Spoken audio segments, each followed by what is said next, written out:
The moment she woke up, the walls around her were breathing. Not in a living way, more like the slow, pulsating throb of an ancient heart beneath cracked plaster. Her name was Mara, and she was trapped inside a house that felt alive and utterly alien. The air was thick, heavy with a metallic scent that stung her nostrils. Outside, the sky was a swirling canvas of impossible colors, violet melting into sickly green, like a dream twisted by madness. Mara's eyes darted around the room. The furniture seemed to melt and reform.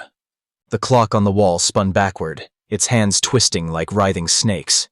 She tried to stand, but her legs felt like they were made of jelly, refusing to obey. Suddenly, a mirror across the room rippled like water.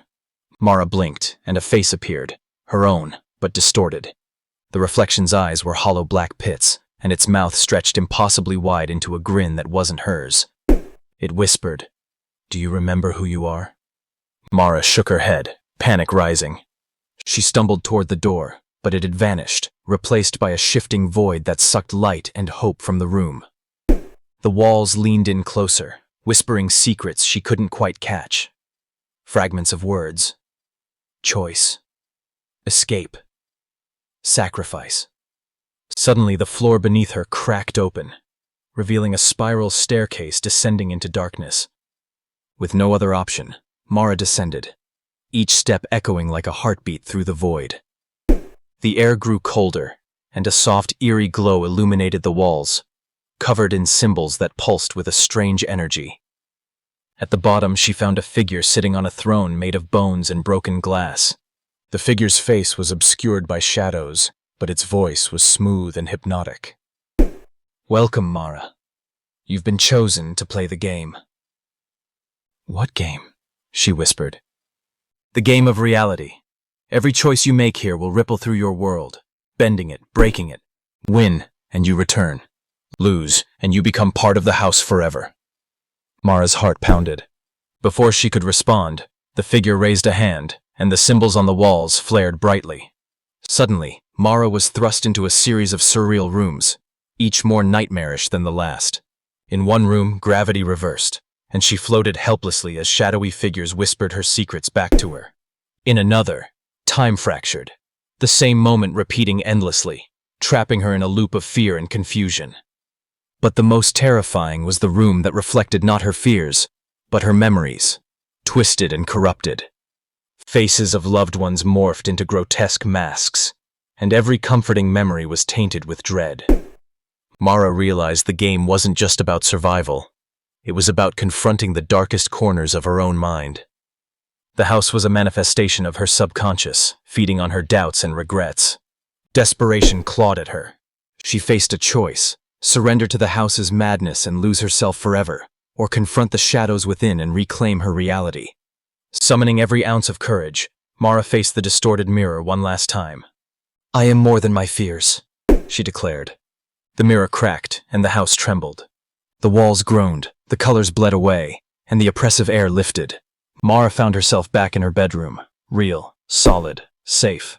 But as she breathed a shaky sigh of relief, her reflection smiled once more, this time with her own eyes staring back. Except, in the corner of the mirror, a faint shadow lingered, watching, waiting. Did Mara truly escape? Or did a part of her remain trapped in that surreal nightmare, forever playing the game? Yet the silence that followed was not comforting. Mara's heartbeat slowed, but a cold sensation lingered in her chest. The room felt different, not quite the sanctuary she had longed for. She rose cautiously, crossing to the window. The sky outside was still an unnatural swirl of violet and green, but now it pulsed rhythmically, like the heartbeat she had heard beneath the walls. She pressed her palm against the glass, and the colors rippled under her touch.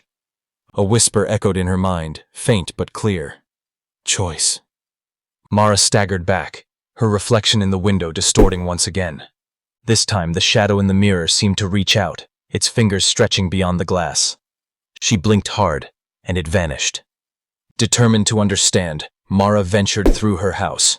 Each room held subtle distortions. The floorboards creaked unnaturally. Walls whispered in a language she almost understood. Shadows flickered with impossible shapes. The house was no longer just a prison. It was a maze of her own psyche. In the kitchen, the refrigerator hummed a low, ominous tune. Opening it revealed not food, but a swirling void. From it, a voice emerged, soft and coaxing. "Remember the choice you made." Mara shut the door quickly, her breath coming in shallow gasps. Memories flooded her mind, not just of the house, but of moments before waking, a fractured conversation, a lost opportunity, a path not taken. She realized the game was not confined to the house.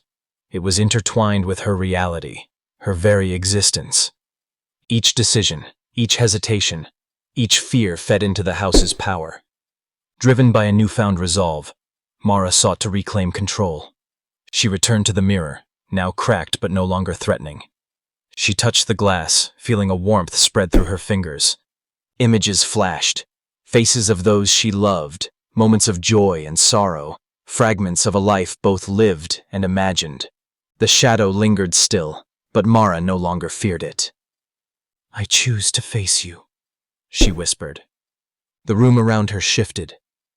The walls breathed slower, the colors softened, and the metallic scent faded into the crisp air of dawn. The house was no longer a cage, but a reflection of her inner strength. She stepped outside. The sky, though still surreal, felt vast and open.